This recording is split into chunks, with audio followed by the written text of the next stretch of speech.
Hi, this is Helen Thomas and the CDFM study group.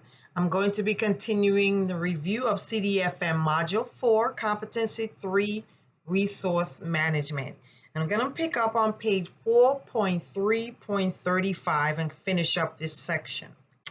All right, so this part is about earned value management. So up to this point, we've been talking about contract development, and how we actually determine the requirements, the objectives, the technology development.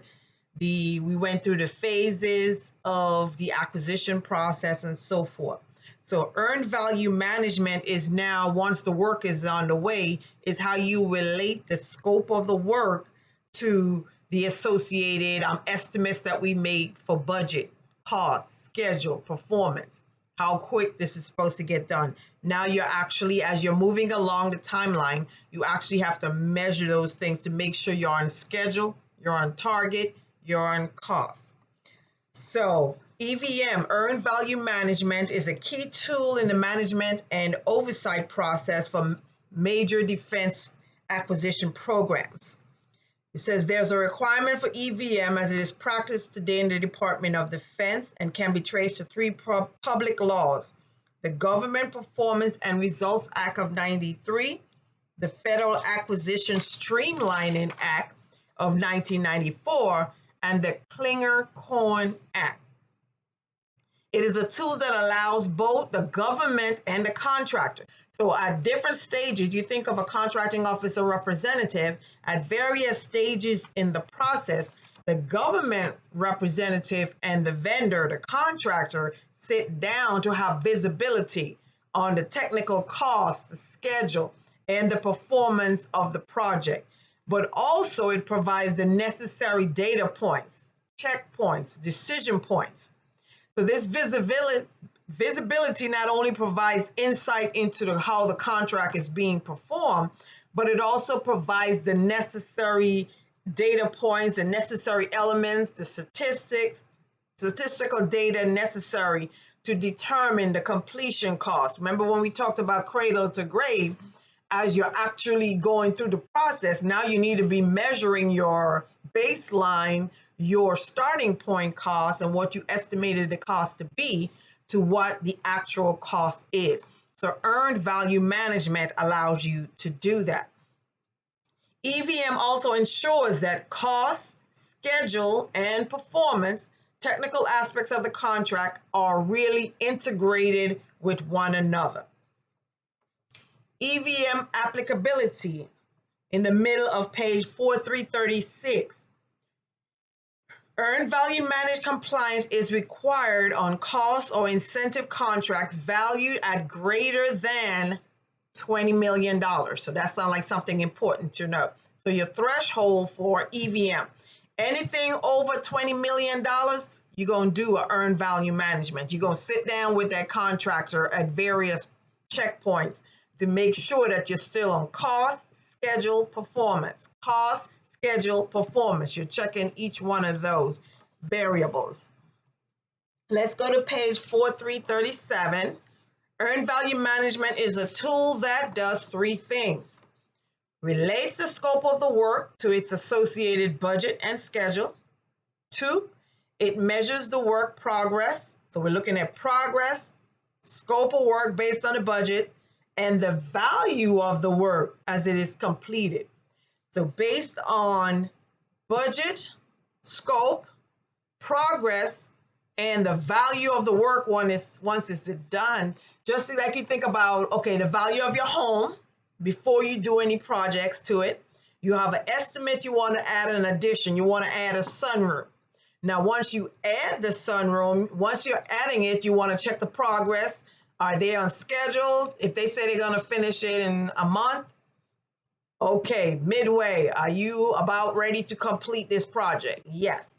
And then at the end, once you've completed a sunroom, now your home has a new value. The value should be more than when you started the progress. So that's what this is. So EVM management relates the scope of work to budget, works in progress, and the value of the work once completed. In the other paragraph at the last sentence says, when the plan integrates work scope, schedule, and budget and project status is determined using objective measures, then the true status of the effort is unknown. When you integrate all those things, what we estimated, what the plan is, what the projected cost was, the projected schedule to completion, when all of those things are integrated, are on point, then we know that we have a true status of our project. Let us go to page 39, 4339, and talk a little bit about earned value management system data elements. And I think, yeah, the next lot of pages, you're going to actually have to calculate EVM.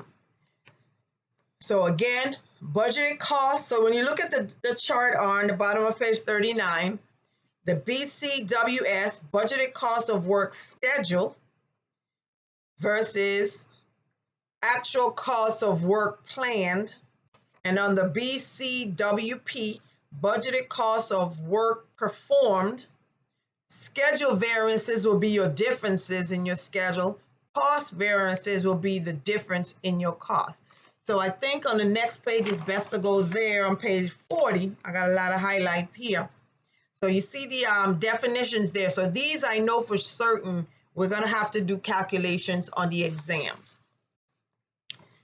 So if it say calculate the budgeted cost of work schedule, the BCWS is the value of all work scheduled to be accomplished. So those are your estimated schedule of when you think the things should be done. When the contractor said, hey, we can get this done in 3 weeks, budgeted cost, and I have a budget based on the 3-week timeline that you give me, I have a budget associated with it.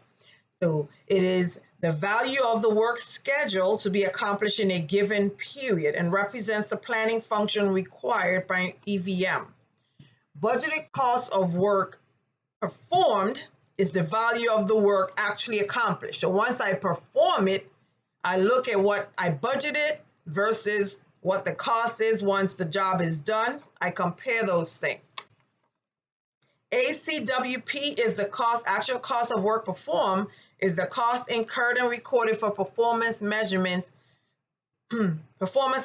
purposes with a given time period, and is simply the actual cost. BAC, budget at completion, represents the budget for the total contract through any given level of authorized work, while estimate of completion represents the estimate of the same type of work. So by comparing these 5 data points, algebraically, or graphically, as in the graph above, the one we looked at in the previous page, the program manager can determine if the cost and schedule status of the program is still on point. So in EVM budget terms, contract overrun, meaning, okay, we said it was going to be $1 million, now it's costing $2 million. That's a contract overrun. So those overruns are underrun, meaning it's less than what we projected, are determined by comparing the final cost, so your actual cost, to your estimated cost is what it's saying, with the contract budget base. The negotiated contract cost value plus the estimated value of authorized but unpriced work.